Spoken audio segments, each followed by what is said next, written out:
थनैला रोग। थनैला रोग अधिक दूध देने वाली गायों में होने वाला महत्वपूर्ण रोग है। गोवंश के स्तनों के शोथ को थनैला कहते हैं, जो कि अनेकों प्रकार के जीवाणुओं, विषाणुओं, फफूंदियों आदि द्वारा उत्पन्न होता है। थनैला रोग से थन तथा अयन कठोर एवं पीड़ायुक्त हो जाता है। थनैला रोग के कारण गोपालकों को बहुत अधिक नुकसान होता है। वैज्ञानिकों के आंकलन के अनुसार थनैला रोग से गोपालकों को 2000 करोड़ रुपयों की हानि हर साल होती है। विश्व में अग्निहोत्र के लिए बहुत ही अधिक जागरूकता देखी गई है। गौशालाओं में अग्निहोत्र करने के लिए अग्निमंदिर बनाए गए हैं। अग्निमंदिरों में गौशालाओं में नियमित अग्निहोत्र करने पर वायु संस्कार होने के कारण वायु के अंदर के सूक्ष्म जीव पूरी तरह से मर जाते हैं।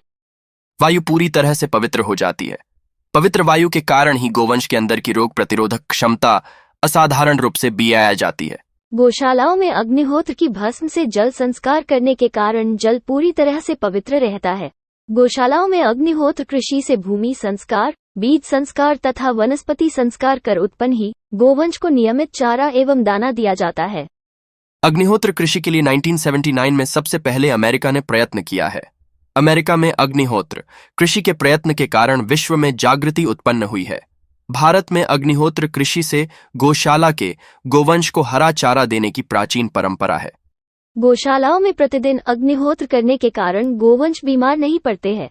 गौशालाओं में नियमित सूर्योदय तथा सूर्यास्त के समय में अग्निहोत्र करने की परंपरा भारत में प्राचीन काल से रही है। थनैला रोग में अग्निहोत्र के प्रभाव का अध्ययन करने के लिए अमेरिका में 1973 से अग्निहोत्र की परंपरा श्री बसंतराव परांजपे जी के द्वारा स्थापित की गई है। अग्निहोत्र विश्वविद्यालय की स्थापना की गई है। जर्मनी में अग्निहोत्र की भस्म के बारे में 1974 में सबसे पहले कार्य किया गया है। अग्निहोत्र की भस्म को मैजिक पाउडर कहा जाता है। वैज्ञानिक बीमारी का समाधान पूरी तरह से कर देते हैं। गोपालकों को थनैला रोग के मूल कारणों को गंभीरता के साथ विचार कर रोकने के लिए प्रयास करने की आवश्यकता है। थनैला रोग होने पर दूध मानव के पीने के लायक नहीं रहता है। थनैला रोग में गाय माता की दूध उत्पादन क्षमता बहुत अधिक प्रभावित होती है। दूध की वसा में कमी थनैला से प्रभावित होती है। वसा में कमी के कारण दुग्ध उत्पाद प्रभावित होते हैं। दूध के रंग में परिवर्तन होता है। थनैला रोग होने पर दूध मानव के उपयोग करने योग्य नहीं होता है। थनैला रोग होने पर गाय के दूध में क्षय रोग उत्पन्न करने वाले खतरनाक जीवाणु उत्पन्न हो जाते हैं, जो मानव को पूरी तरह से कमजोर कर देते हैं।